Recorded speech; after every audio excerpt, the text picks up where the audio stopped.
प्रभु तेरी वाणी जीवन की रोटी, नैनों की ज्योति अंधेरा मिटाती।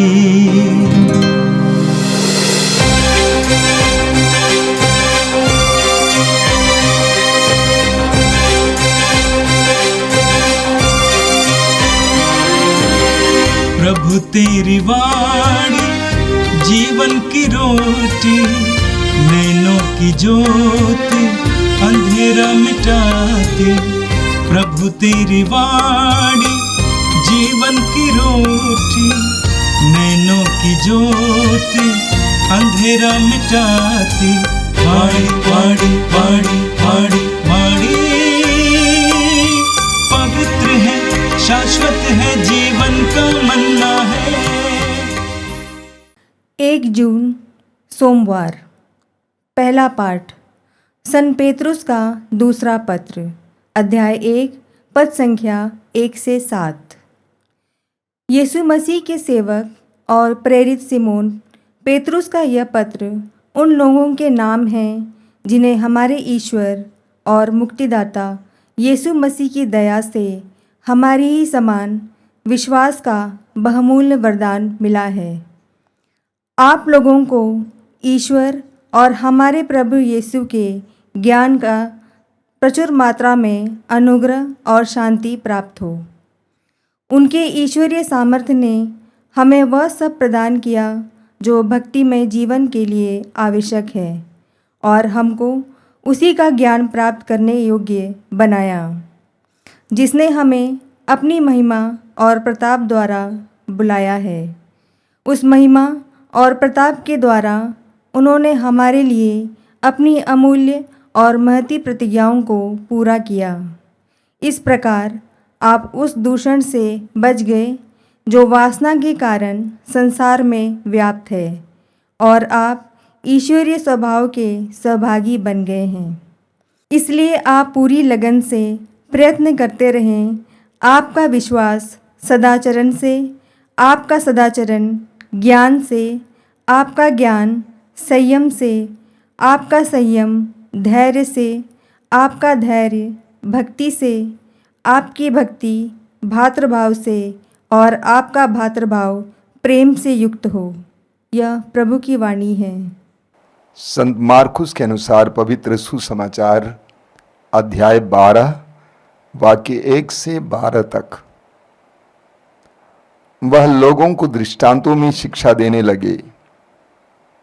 किसी मनुष्य ने दाख की बारी लगवाई, उसके चारों ओर घेरा बनवाया, उसमें रस का कुंड खुदवाया और पक्का मचान बनवाया। तब उसे असामियों को पट्टे पर देकर वह परदेश चला गया। समय आने पर उसने दाखबारी की फसल का हिस्सा वसूल करने के लिए आसामियों के पास एक नौकर को भेजा। आसामियों ने नौकर को पकड़कर मारा पीटा और खाली हाथ लौटा दिया। उसने एक दूसरे नौकर को भेजा। उन्होंने उसका सिर फोड़ दिया और उसे अपमानित किया। उसने एक और नौकर को भेजा और उन्होंने उसे मार डाला। इसके बाद उसने और बहुत से नौकरों को भेजा। उन्होंने उनमें से कुछ लोगों को पीटा और कुछ को मार डाला। अब उसके पास एक ही बच गया, उसका परम प्रिय पुत्र। अंत में उसने यह सोचकर उसे उनके पास भेजा कि वे मेरे पुत्र का आदर करेंगे। किंतु उन असामियों ने आपस में कहा, ये तो उत्तराधिकारी है, चलो हम इसे मार डालें और इसकी विरासत हमारी हो जाएगी। उन्होंने उसे पकड़कर मार डाला और दाखबारी के बाहर फेंक दिया। दाखबारी का स्वामी क्या करेगा? वो आकर उन असामियों का सर्वनाश करेगा और अपनी दाखबारी दूसरों को सौंप देगा। क्या तुम लोगों ने धर्म ग्रंथ में यह नहीं पढ़ा, कारीगरों ने जिस पत्थर को बेकार समझकर निकाल दिया था वही कोने का पत्थर बन गया है। यह प्रभु का कार्य है, यह हमारी दृष्टि में अपूर्व है। वे समझ गए कि ईसा का ये दृष्टांत हमारे ही विषय में है और उन्हें गिरफ्तार करने का उपाय ढूंढने लगे, किंतु वे जनता से डरते थे और उन्हें छोड़कर चले गए। ये प्रभु का दिव्य सुसमाचार है। क्रिस्त प्रभु की जय। मेरे प्रिय भाई और बहनों, आज का पहला पाठ संत पेतरुस के दूसरे पत्र के अध्याय 1 से लिया गया था। हमें फिलिपियों के पत्र के अध्याय 3 में पढ़ने को मिलता है। संत पौलुस कहते हैं कि क्रिस्त यानी मसीह के ज्ञान की तुलना में मैं सब कुछ को कूड़ा समझने लगा हूं और मैंने कूड़ा समझकर फेंक दिया। पेतरुस भी आज कुछ ऐसी ही बात हमें बताते हैं। पेतरुस कहते हैं कि आप लोगों को हमारे ईश्वर और प्रभु ईसा के ज्ञान द्वारा प्रचुर मात्रा में अनुग्रह और शांति प्राप्त हो। उनके ईश्वरीय सामर्थ्य ने हमें यह सब प्रदान किया जो भक्तिमय जीवन के लिए आवश्यक है। पेतरुस कहते हैं आप लोगों को हमारे ईश्वर और प्रभु ईसा के ज्ञान द्वारा प्रचुर मात्रा में अनुग्रह और शांति प्राप्त हो। जब बाइबल में हम ईश्वरीय ज्ञान की बात करते हैं, ईसा को जानने की बात करते हैं, ये केवल बौद्धिक ज्ञान नहीं है जैसा कि हम सोचते हैं आज। बाइबल में ज्ञान का तात्पर्य है अनुभवी ज्ञान। और पेतरुस कहते हैं कि मसीह के ज्ञान के द्वारा, ईसा के ज्ञान के द्वारा आपको प्रचुर मात्रा में अनुग्रह और शांति प्राप्त हो। हम जितना प्रभु को जानेंगे, जितना प्रभु का ज्ञान प्राप्त करेंगे, जितना प्रभु का अनुभव करेंगे, उतना हमारे अंदर प्रभु की उस ज्ञान के द्वारा, उस अनुभव के द्वारा अनुग्रह यानी कृपा और शांति बढ़ेगी। इतना ही नहीं, इस ज्ञान के द्वारा, इस अनुभव के द्वारा हमें वे सारे गुण प्राप्त हो जाएंगे जो एक भक्तिमय जीवन जीने के लिए आवश्यक है। आगे पेतरुस कहते हैं कि आप ईश्वरीय स्वभाव के सहभागी बन गए हैं। प्रभु ईसा के इस ज्ञान के द्वारा, इस अनुभव के द्वारा आप ईश्वर के ईश्वरीय स्वभाव के सहभागी बन गए हैं। आगे पेतरुस हमें एक महत्वपूर्ण बात बताते हैं जिस पर मैं मनन करना चाहता हूं। आपका ज्ञान संयम से, आपका संयम धैर्य से, आपका धैर्य भक्ति से, आपकी भक्ति भ्रातृभाव से और आपका भ्रातृभाव प्रेम से युक्त हो। पेतरुस कहते हैं कि आपको अपने ज्ञान के द्वारा, मसीह के ज्ञान के द्वारा संयम मिलेगा। मसीह के ज्ञान के द्वारा हमें आत्म संयम मिलता है। मसीह के अनुभव के द्वारा हमें आत्म संयम मिलता है।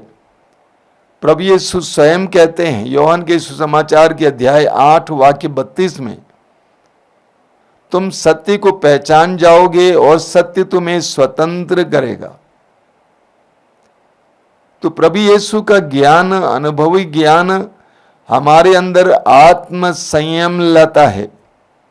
शरीर पर नियंत्रण, मन पर नियंत्रण, विकारों पर नियंत्रण, इंद्रियों पर नियंत्रण लाता है। मसीह के अनुभव और ज्ञान के द्वारा हमें आत्म संयम मिलता है। पेतरुस कहते हैं आत्म संयम से धैर्य मिलेगा, सामर्थ्य प्राप्त होगा।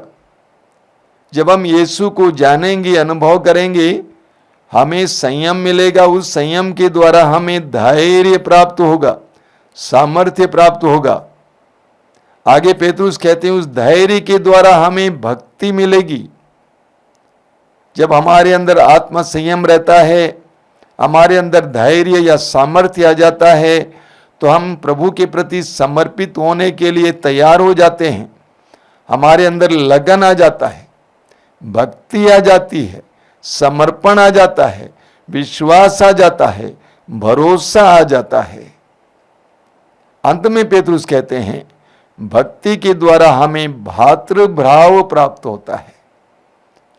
हमारी भक्ति हमें दूसरों के साथ भाई बहन पिता पुत्र ऐसा रिश्ता रखने के लिए प्रेरित करती है। जब प्रभु यीशु मसीह के प्रति हमारे अंदर भक्ति रहती है, ईश्वर के प्रति भक्ति रहती है, समर्पण रहता है, तो हम एक दूसरे को भाई बहन समझने लगेंगे। हमारे बीच का भेद भाव मिट जाएगा। और पेतरुस कहते हैं वो भ्रातृभाव प्रेम से परिपूर्ण हो। यानी अंत में मसीह का ज्ञान हमें प्रेम से परिपूर्ण करता है। मसीह का अनुभव हमें प्रेम से परिपूर्ण करता है। यीशु मसीह को जो व्यक्ति जानता है, अनुभव करता है, उसके अंदर आत्म संयम आता है, उसके अंदर भक्ति जागती है, उसके अंदर धैर्य आ जाता है, उसके अंदर दूसरों के प्रति भ्रातृ भाव आ जाता है, उसके अंदर दूसरों के प्रति प्रेम आ जाता है। उसके लिए आवश्यक है कि हम मसीह को जानें, अनुभव करें, गहराई से मसीह को जानें और अनुभव करें। मैं ईमानदारी से कहता हूँ, यीशु का सच्चा ज्ञान आपके व्यक्तित्व को ही बदल डालेगा। और आज का सुसमाचार संत मार्कुस के सुसमाचार के अध्याय 12 से लिया गया था। एक बहुत ही महत्वपूर्ण दृष्टांत आज हमने सुना। प्रभु यीशु लोगों को दृष्टांतों के द्वारा समझाते थे, छोटे बड़े दृष्टांतों के द्वारा। नमक का दृष्टांत, राई के दाने का दृष्टांत, जाल का दृष्टांत, दीपक का दृष्टांत और अन्य बड़े दृष्टांतों के द्वारा भी प्रभु यीशु लोगों को समझाते थे।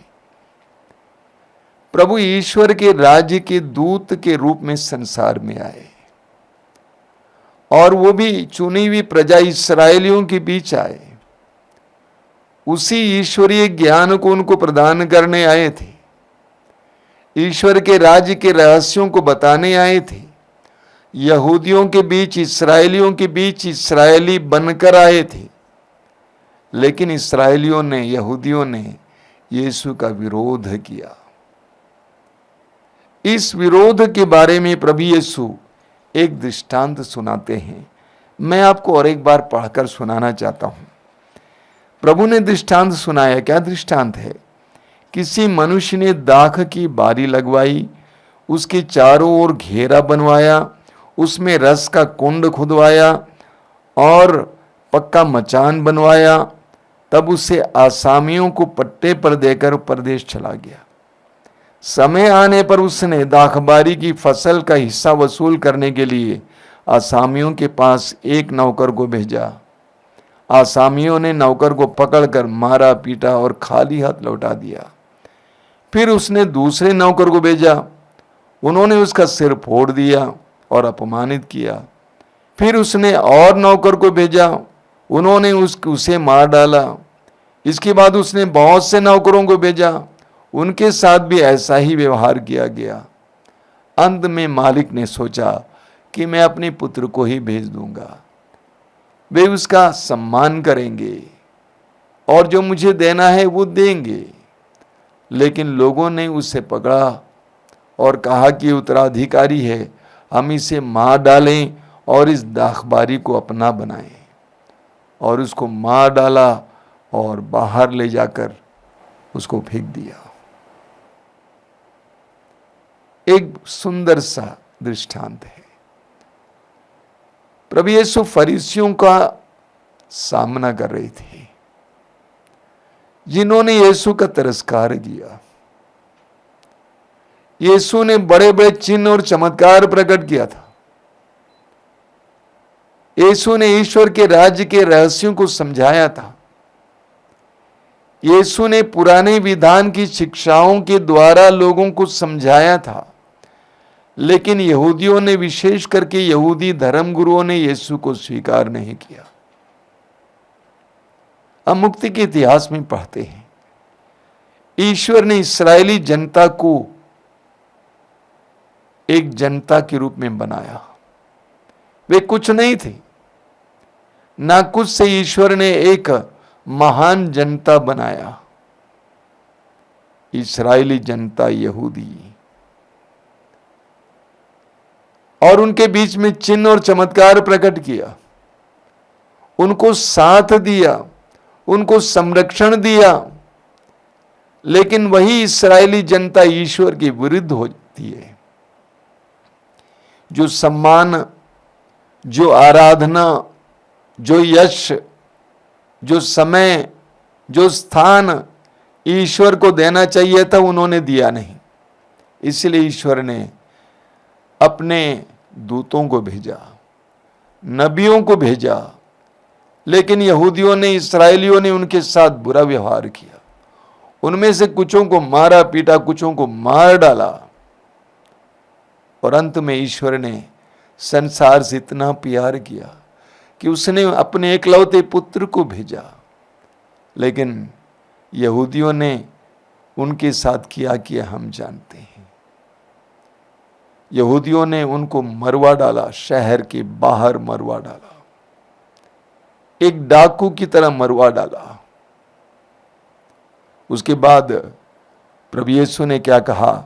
प्रभु ने कहा, क्या तुम लोगों ने धर्म ग्रंथ में यह नहीं पढ़ा, कारीगरों ने जिस पत्थर को बेकार समझकर निकाल दिया था, वही कोने का पत्थर बन गया है। ये कौन सा पत्थर है जिसको लोगों ने उठाकर फेंक दिया था? यीशु मसीह, संसार का मुक्तिदाता, वो बाद में कोने का पत्थर बन जाता है, मानव इतिहास का केंद्र बन जाता है, मनुष्यों के जीवन का केंद्र बन जाता है। यीशु कहते हैं, ये प्रभु का कार्य है, ये हमारी दृष्टि में अपूर्व है। जब फरीसियों ने यह दृष्टांत सुना, वे समझ गए कि यीशु उनके बारे में कह रहे हैं।